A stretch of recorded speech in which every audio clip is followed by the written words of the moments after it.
El Señor me envió a evangelizar a los pobres, a anunciar la liberación a los cautivos.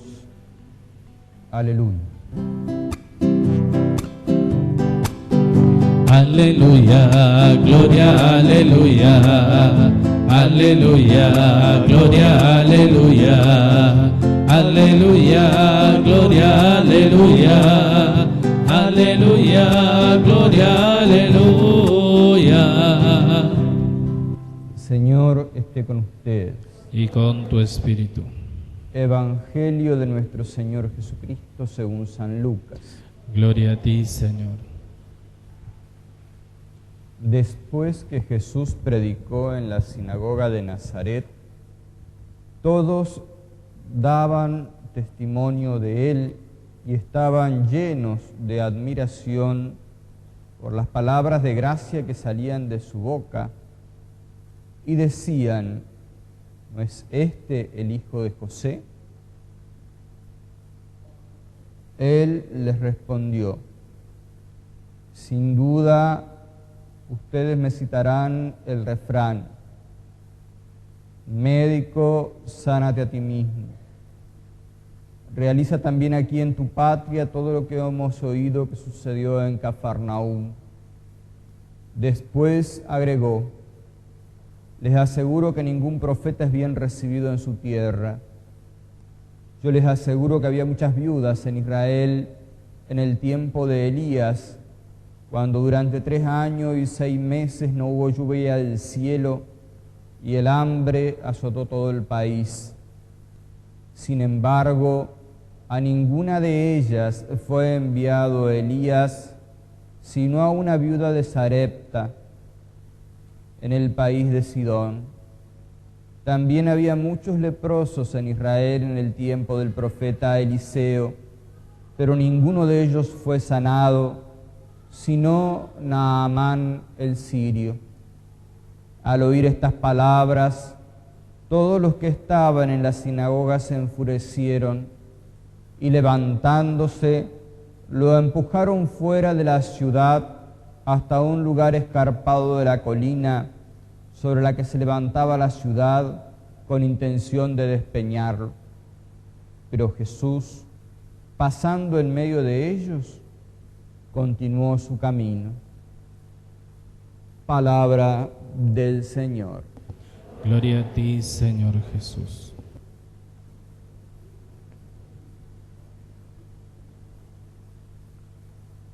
La primera lectura de este cuarto domingo del ciclo C, leemos en continuidad el Evangelio del domingo pasado. En este caso lo presenta a Jesús como el profeta por excelencia. En la primera lectura se destaca la identidad y la misión del profeta. El profeta es alguien constituido por Dios para hablar en su nombre. Y tiene que hablar en nombre de Dios frente a quien sea. Y por eso, muchas veces, cuando se habla de parte de Dios, el profeta sufre persecución, porque la palabra de Dios siempre interpela y cuestiona. Sin embargo, Dios está siempre de parte de aquel que le presta sus labios, de aquel que habla en su nombre. De más está decir que hablar en el nombre de Dios, cosa de Dios, no hacerlo decir a Dios pavada, porque también hay gente de que lo hace decir a Dios cosa que no dice, ¿no? No sé quién de ustedes el otro día justamente me comentaba de un documental que pasaron en un programa de estos de divulgación, donde un hombre que supuestamente dialogaba con la Virgen, y en que en todo se aparentaba ser una persona muy católica, pero terminó armando una secta, separándose, manipulando a las personas, apropiándose de lo bien de las personas, etcétera, ¿ve? Este no es un profeta, este es un falso profeta en ese caso, ¿no? Bueno, como les decía, el profeta siempre es avalado por Dios. Y por eso el que tiene el corazón duro, permítanme una palabra un poco chabacana, no se banca la palabra de Dios. El que se cree que ya sabe todo y que Él está de vuelta, no se banca la palabra de Dios, porque la palabra de Dios permanentemente nos confronta, nos interpela. Y muchas veces nos hace ver que le estamos echando fiero al tarro. Ustedes no se preocupen cuando hablen de parte de Dios y los descalifiquen o los insulten, no se preocupen. El que tiene el corazón duro no tiene lo que hay que tener para agarrársela contra Dios. Entonces se la agarra contra el mensajero. No se preocupen. Dios está de parte nuestra. Mientras tanto, en la segunda lectura que acabamos de escuchar, subraya San Pablo con claridad meridiana la motivación de la vida cristiana. Que esa motivación de la vida cristiana no es otra cosa que el amor. Por eso el amor es el contenido de todas las demás virtudes, de todo lo demás. Dice San Pablo, yo podría entregarle mi cuerpo a las llamas, mis bienes a los pobres, pero si no tengo amor. Por eso que en lo primero que tenemos que examinarnos es en el amor. Y San Juan de la Cruz decía, ¿no? En el ocaso de tu vida te van a examinar en el amor. Si el amor realmente fue el motor de tu vida o no. El hombre puede hacer las obras más altruistas, pero si no está motivado por el amor, de nada vale. El amor le da forma a toda la vida cristiana, y por eso quien ha hecho del amor la motivación más profunda de su vida es quien verdaderamente ha encontrado y ha entendido el mensaje del Evangelio, del amor como aquello que moviliza la vida en pos del bien del otro. En este contexto, San Agustín, padre de la Iglesia, dice, ama y haz lo que quiera. No en el contexto en que lo dijo Moria Kazán, ¿no? Moria Kazán dijo, ama y haz lo que quiera, como decía San Agustín, y se cortó la tira del corpiño, ¿no? No, en este sentido no es ama y haz lo que quiera. Sí, esto es un hecho histórico, ustedes se ríen, pero cuando inauguró una playa nudista, no sé en qué lugar de la costa atlántica, hizo esto, ¿no? Yo me imagino que San Agustín habrá tenido ganas de salir de la tumba, cruzar el mar, y venir y decirle, mamita, no entendiste nada, ¿no? En el Evangelio lo encontramos a Cristo, como les decía recién, como el profeta por excelencia, aquel que es la palabra misma de Dios hecha carne, el verbo eterno de Dios hecho carne. Y fíjense, les toca hablar en nombre de Dios nada más y nada menos que a sus vecinos.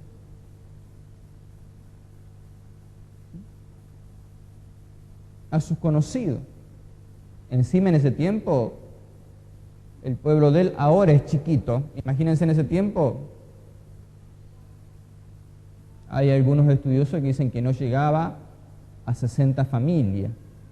O sea, se conocían todos, ¿no? Fíjese que cuando dice algo Jesús y realmente les toca, les mete el dedo en la llaga, porque con el ejemplo que pone, los hace ver que son duros de corazón. Por eso Jesús les pone el ejemplo sacado de la misma Escritura de otras circunstancias en la historia de Israel, cuando hubo un hombre, un eunuco y una viuda, la viuda de Sarepta, que no pertenecían al pueblo de Israel, pero que fueron más dóciles, con un corazón más blando a Dios que los mismos judíos. Y ahí es donde ya no le gusta. ¿Y qué es lo que quieren hacer? Despeñarlo. ¿Qué es despeñarlo? Tirarlo de arriba de la montaña para que se mate a golpes entre las piedras. Sin embargo, no pueden, dice la palabra que Jesús pasó en medio de ellos, ¿no? Dios estaba de su parte. Todos nosotros bautizados somos profetas. Ustedes recordarán cuando el cura hace la oración, o el diácono, antes de ungirlos con santo crisma, destaca justamente esto de ser sacerdote, profeta y rey. Todo bautizado está en esta dinámica de hablar en el nombre de Dios. Por eso que la quinta conferencia del Episcopado de Latinoamérica y el Caribe, celebrada en Aparecida, tenía como lema discípulos y misioneros. Por eso cada uno de nosotros podemos identificarnos con ese Jesús que le toca hablar de parte de Dios a sus vecinos. Quizás el lugar más difícil de misionar sea la propia familia, los vecinos, los parientes. Ir a misionar donde nadie nos conoce, todos somos buenitos por un tiempo, por unos días. Pero donde nos conocen de qué lado rengueamos, se nos hace difícil, ¿no? Yo elaboré 5 preguntas como para compartirlas con ustedes, para que a ustedes les ayude en su reflexión personal acerca de cómo están viviendo esta vocación profética que viene con el bautismo. La primera de ellas: ¿soy un buscador de la voluntad de Dios que se manifiesta aún en los hechos más cotidianos?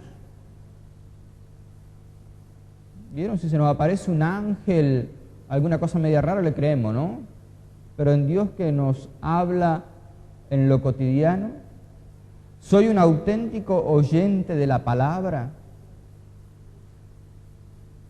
¿Soy humilde de corazón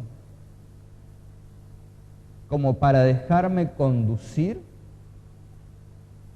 ¿O quiero tener siempre la razón, llevar la voz cantante en todo, y cuando no me dan el gusto pego el grito o pego un portazo y me voy? Eso es de soberbios, Les aviso.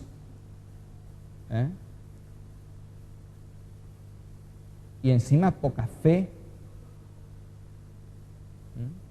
Si no hacen lo que yo quiero, me voy.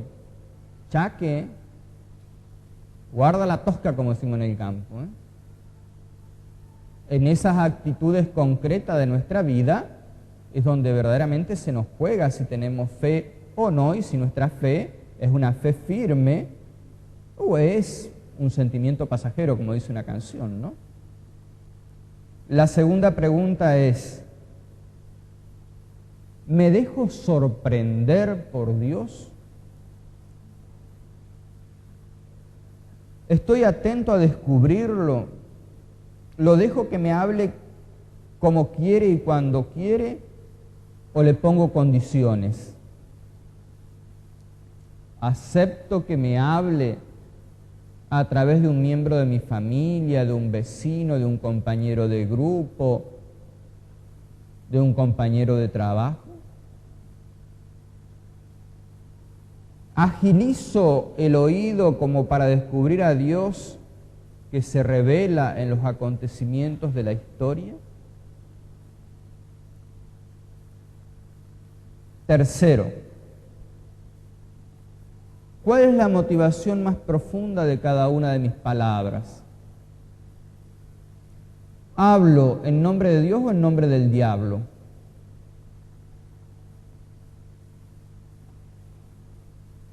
¿Es el auténtico amor cristiano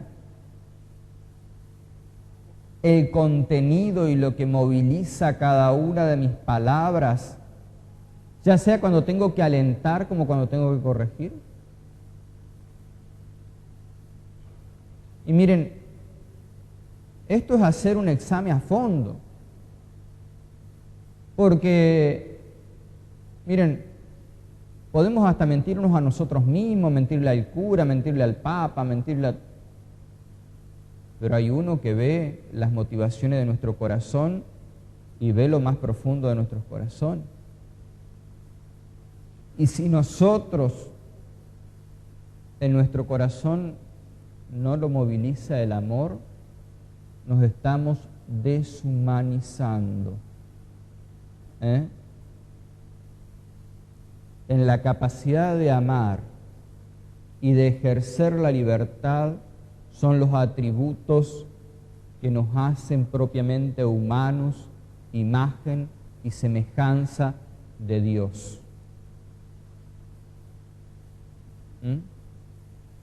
Chaque. En este momento me viene a la memoria esa canción, Las manos de mi madre, ¿no? ¿Cómo dice? ¿Cómo serán las manos de aquel que las mueve gracias al odio, no?